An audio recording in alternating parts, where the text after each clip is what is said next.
Car అతను స్టిక్కర్లు తయారు చేస్తాడు అనమాట. ఈ అక్కడ ఎవరన్నా స్టిక్కర్ చేయాలి ఎట్టాగు అంటే అక్కడికి వెళ్ళిపోయి స్టిక్కర్ చేస్తాడు. ఈ కార్కి స్టిక్కర్లు ఎందుకు అంటించాడు అంటే నేను ఇలాంటి స్టిక్కర్లు చేస్తాను అని ఒక పబ్లిసిటీ అనమాట. అమెరికాలో అంతే, ఇక్కడ ఏ పని చేసేవాళ్ళు వాళ్ళు సిగ్గుపడరు, ప్రతి ఒక్క పనిని గౌరవిస్తారు. సో వాళ్ళు ఈ రకంగా పబ్లిసిటీ ఇచ్చుకుని వ్యాన్కి ఎలా డెకరేట్ చేశాడో చూడండి స్టిక్కర్లో. ఇది ఒక పాత వ్యాన్, ఈ వ్యాన్ని అలా తయారు చేసుకున్నాడు.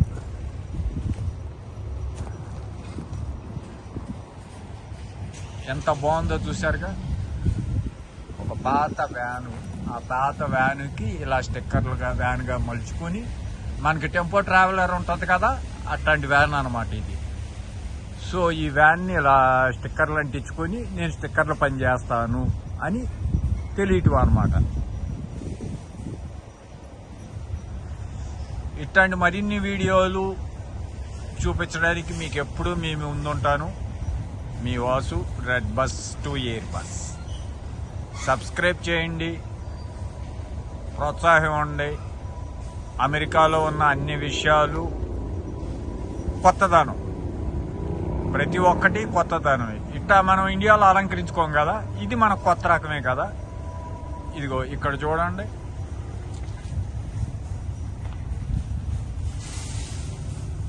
ఇలా క్లోజప్లో